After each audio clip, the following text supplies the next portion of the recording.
অবশেষুর বিশ্বাস পর্ব ৫ শেষ বিশ্বাসঘাতকতা।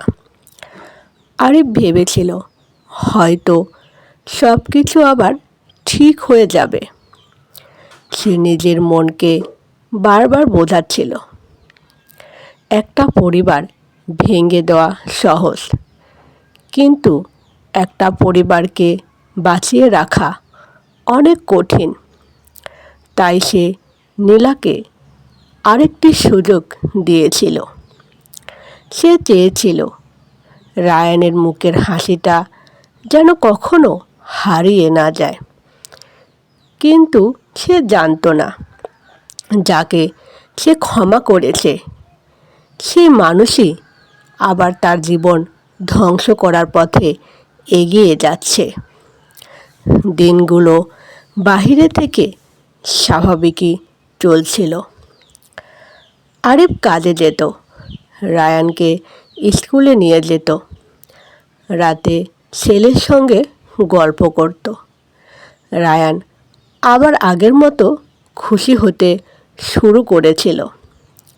সে ভাবত আমার বাবা মা আবার আগের মতো হয়ে গেছে। কিন্তু ঘরের আড়ালে তখন অন্য গল্প চলছিল। নীলা এখনও সজীবের সঙ্গে যোগাযোগ রাখছিল। এক রাতে সজীব রাগ করে বলল, তুমি কি বুঝতে পারছো আরিফ তোমাকে আবার বিশ্বাস করেছে? নীলা চুপ করে রইল। সজীব আবার বলল, এখন যদি সে সব জানতে পারে তাহলে আমাদের কেউ ছাড় পাবে না।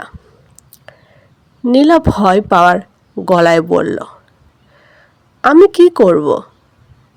সজীব কিছুক্ষণ চুপ থেকে বলল, এবার এমন কিছু করতে হবে যাতে আর কোনো সুযোগ না থাকে।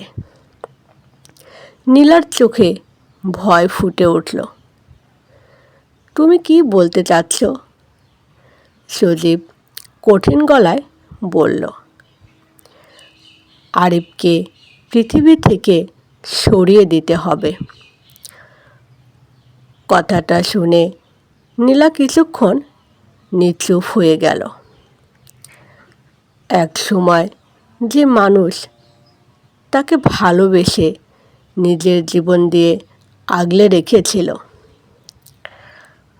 আজ সেই মানুষটিকে সে নিজের পথের বাধা ভাবছে।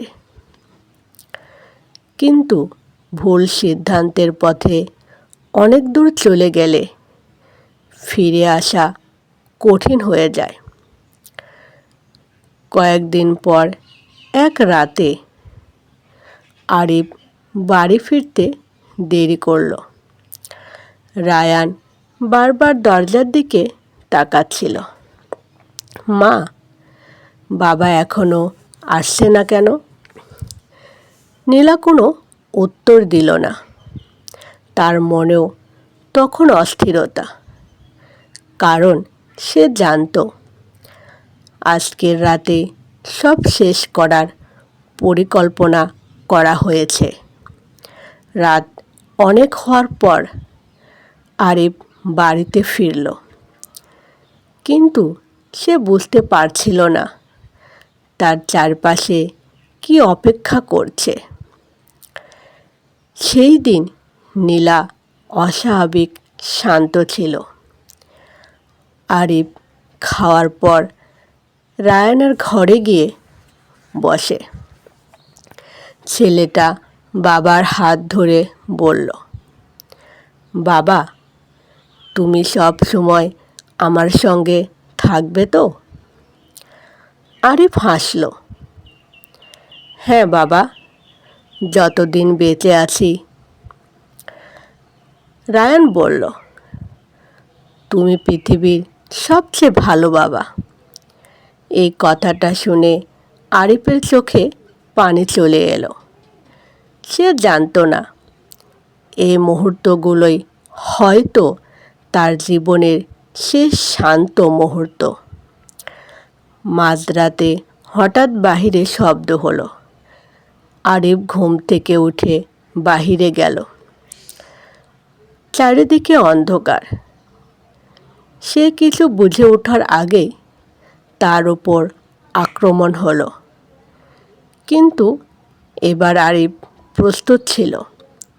সে লড়াই করল, কারণ সে জানত তাকে শুধু নিজের জন্য নয়, তার ছেলের জন্য বাঁচতে হবে। কিছুক্ষণ পর প্রতিবেশীদের চিৎকার, হামলাকারীরা পালিয়ে যায়। ঘটনার পর আরিফ বুঝতে পারল, এবার বিষয়টা আর সন্দেহের মধ্যে নেই।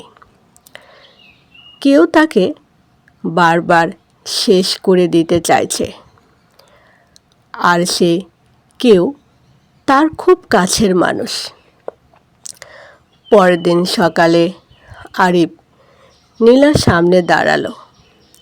তার চোখে ছিল গভীর কষ্ট। সে বলল, আমি তোমাকে ক্ষমা করেছিলাম। নীলা চুপ করে রইল।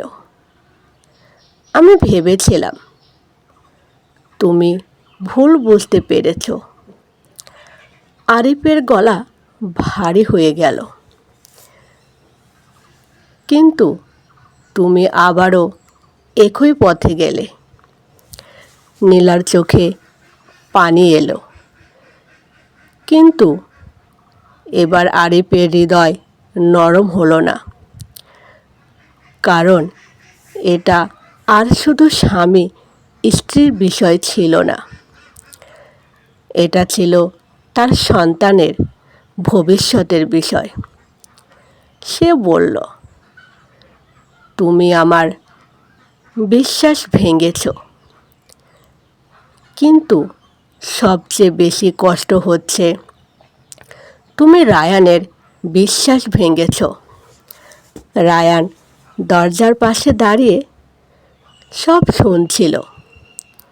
সে কিছুই বুঝতে পারছিল না। সে শুধু দেখছিল তার বাবা কাঁদছে, তার মা চুপ করে আছে। সেই দিন রাতে রায়ান বাবাকে জিজ্ঞেস করল, বাবা, মা কি তোমাকে কষ্ট দিয়েছে? আরিফ কিছু বলতে পারল না। সে শুধু ছেলেকে বুকে জড়িয়ে ধরল। বড় হলে সব বুঝবে বাবা। কিন্তু ভাগ্য তখনও আরও ভয়ঙ্কর কিছু লিখে রেখেছিল। কয়েকদিন পর পরিস্থিতি এমন জায়গায় পৌঁছালো যেখানে আরিফের ধৈর্য ভেঙে গেল। সে পুলিশের কাছে যাওয়ার কথা ভাবল,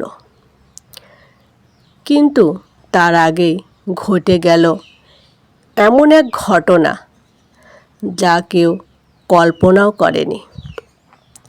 এক রাতে প্রচণ্ড ঝড়ের পর নীলা এমন কিছু করল যা আরিফের জীবনকে অন্ধকারে ঠেলে দিল। আর সেই রাতের পর একজন মানুষ আর বেঁচে থাকলো না। আর একজন মানুষের জীবন চিরদিনের জন্য বদলে গেল। কিন্তু সবচেয়ে বড় প্রশ্ন হলো, রায়ান কি সত্যিটা মেনে নিতে পারবে যে বাবাকে সে পৃথিবীর সবচেয়ে ভালো মানুষ মনে করে? সে বাবার বিরুদ্ধে যখন সবাই আঙ্গুল তুলবে, তখন সে কাকে বিশ্বাস করবে? চলবে কি পর্ব 6 অবশ শিশুর বিশ্বাসের পরীক্ষা?